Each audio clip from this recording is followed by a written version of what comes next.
Hi, welcome to the Personal History Hub. Today we're going to be doing some more civil rights content and we're looking at the sit-in movement, particularly the Greensboro sit-in. So what actually is a sit-in then? So during the late 1950s, there were many sit-ins that happened. So a sit-in is a sit-down demonstration against segregated public services or public areas.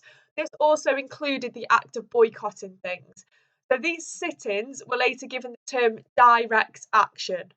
The black activist leaders soon realised, so people like King soon realised that direct action often resulted in white violent backlash, which tended to then lose support for white people. So the protesters could then kind of take a moral high ground and say, well, we're not doing anything violent. We're simply just sitting in an area where we're not allowed to sit, but we're not retaliating with violence. So there was one example in August 1958 in Oklahoma City where a 15-year-old black girl, Barbara Posey, organised a sit-in at a lunch counter. She was a member of the local NAACP and about 85 black children took part in this sit-in. Barbara organised more demonstrations in Oklahoma, the largest of which included about 500 students. And most stores actually did desegregate after 1 or 2 days of protests. The event that pushed the civil rights movement into greater activity, though, didn't come from organisations like CORE and the NAACP, who had done successful sit-ins in the North and in places like Oklahoma, but actually from college students in North Carolina. Okay, so that's an example of what the sit-in would look like. So simply lunch counters that said white only, black protesters, or sometimes white protesters as well. Sometimes they would sit black, white, would sit at the lunch counter and simply just sit there, go about the business, read, just sit and wait for people to ask them to leave or to retaliate, and they would not move.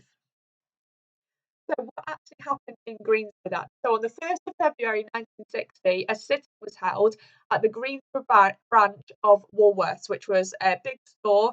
So 4 black students, Azeel Blair, Franklin McCain, Joseph Neal and David Richmond, who were all from a local college, demanded to be served at a whites-only lunch counter, and on being refused, remained seated at the counter until the shop closed. So the boys actually originally went in the store for stationery, which they were allowed to buy. They were allowed to go in and buy stationery, buy their school supplies.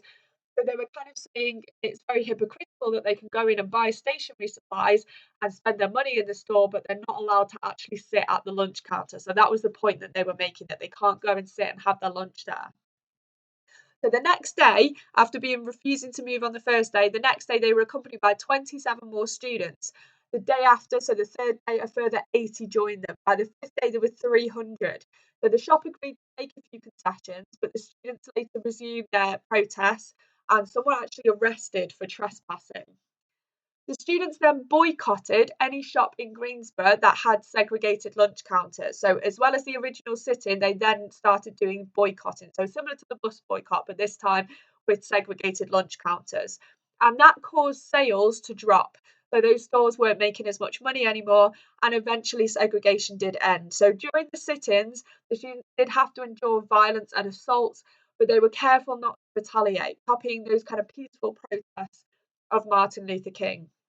So for the second time, a non-violent approach that hit the local economy through boycotts had actually been successful. So just like the bus boycott, this one was just as successful. King visited Greensboro as well at the height of the sit-in and promised support of the SCLC.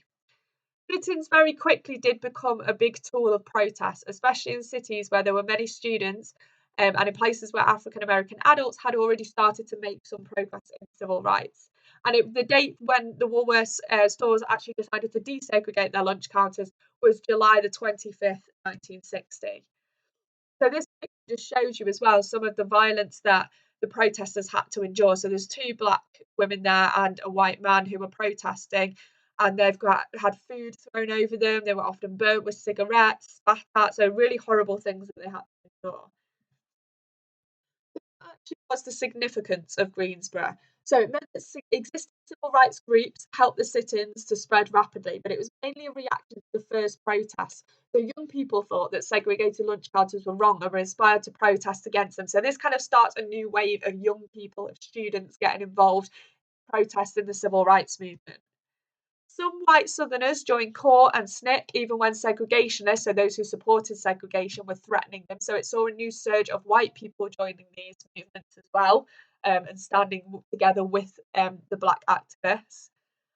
The sit-ins and other protests attracted significant numbers and protesters, about 50,000 by mid-April 1960.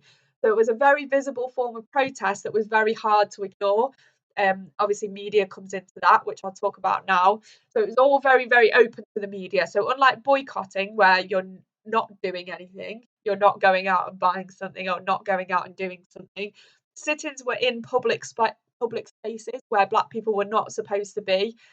So with school desegregation, riots outside schools were visible, but humiliation of black students inside was not, whereas this was very, very open to the media.